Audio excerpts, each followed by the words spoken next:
Nossa história começa à sombra de um império caído. Após o colapso do Império Romano do Ocidente, a Península Itálica fragmentou-se em um mosaico de tribos em guerra e cidades decadentes. Em meio a esse caos, a Igreja cristã, centrada em Roma, perseverou. Já não era apenas uma fé perseguida. Havia se tornado uma força de unidade, tradição e refúgio espiritual em um mundo em ruínas.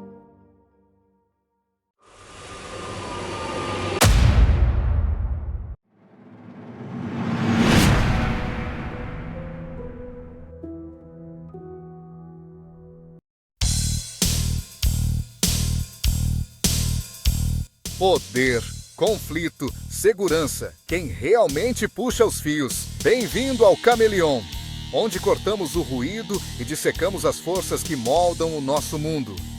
Sou Leandro Trevisol, especialista em relações internacionais e estudos de segurança pela London Met. E neste espaço não apenas relatamos os acontecimentos, nós os questionamos. Quem se beneficia da guerra? Quais são os verdadeiros interesses por trás da diplomacia? E a segurança é realmente sobre proteção ou controle? Se você está pronto para desafiar narrativas, expor agendas ocultas e repensar as estruturas de poder global, você está no lugar certo. Vamos começar!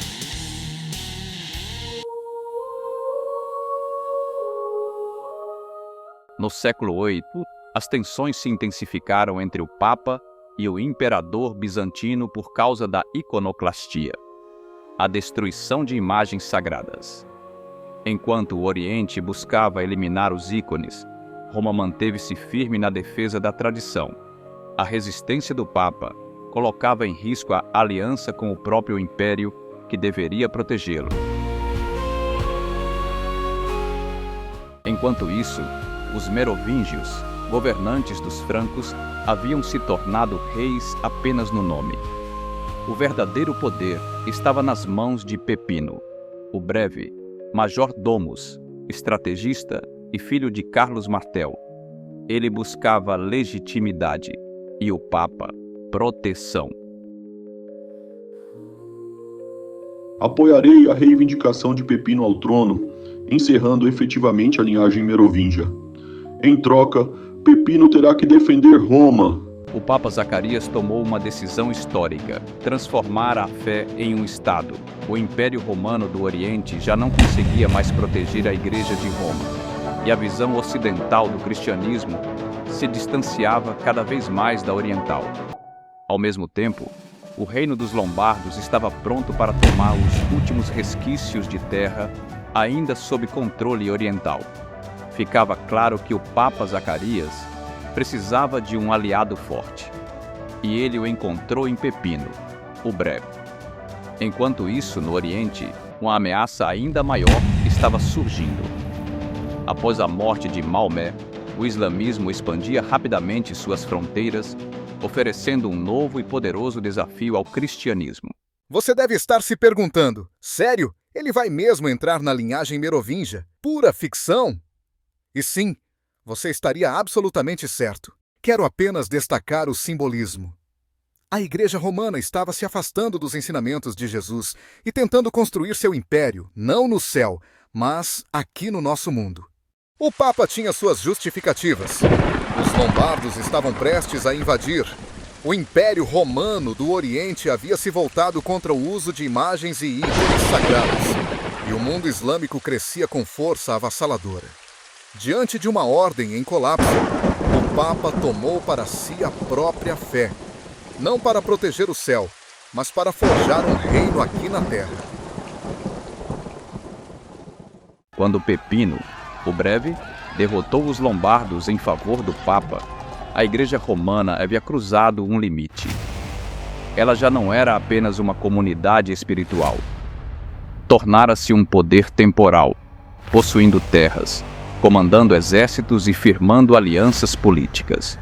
Com o tempo, os estados papais se expandiram por grande parte da Itália Central, estendendo-se do Mar Tirreno até a costa do Adriático. O Papa passou a ser conhecido como um príncipe da Igreja e um príncipe literal entre os governantes seculares.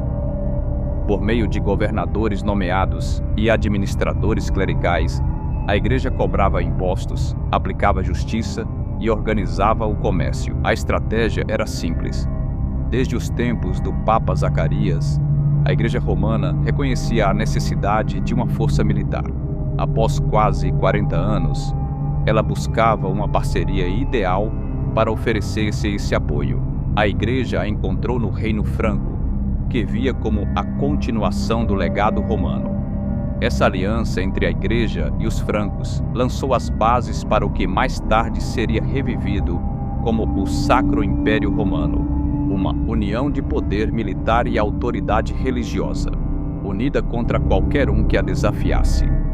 Roma foi, aos poucos, sendo revivida como um centro de peregrinação, aprendizado e arte. Mas com o poder terreno vieram os problemas terrenos. Famílias nobres rivais, invasões estrangeiras e corrupção interna frequentemente assolavam o governo papal. Em 846, Anno Domini, um evento crucial impactou profundamente a Igreja Romana.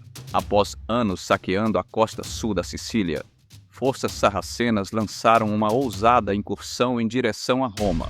Saquearam a antiga Basílica de São Pedro e a Basílica de São Paulo, marcando um momento de profunda vulnerabilidade para o coração da cristandade.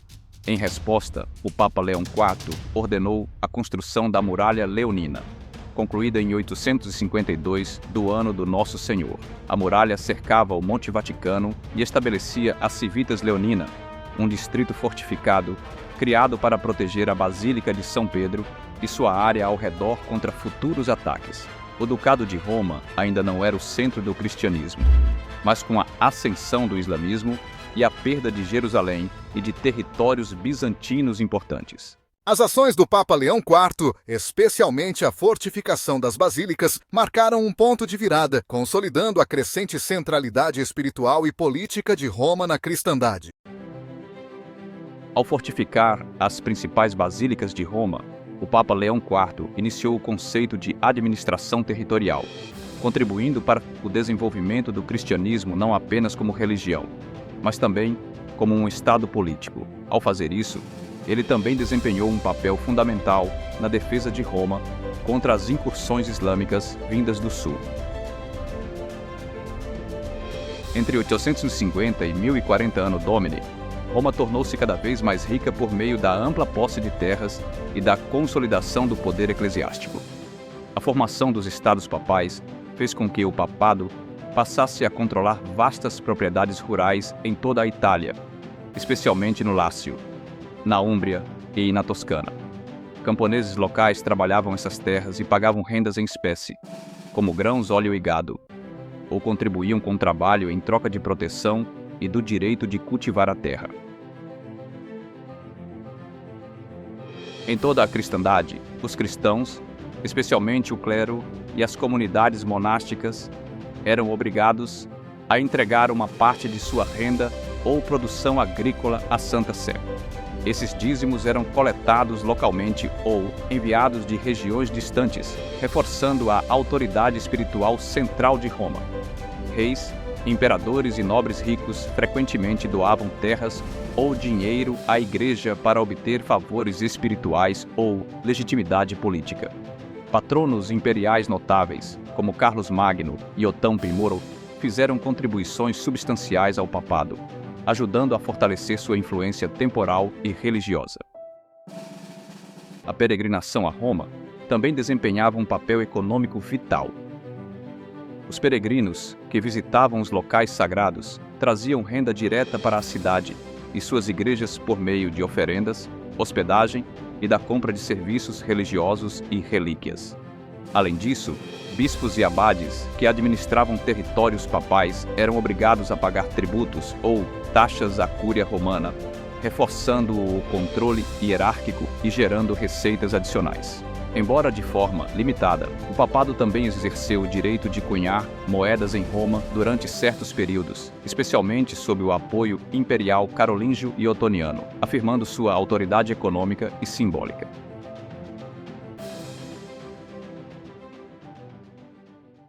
A transição estava completa, de fé a reino.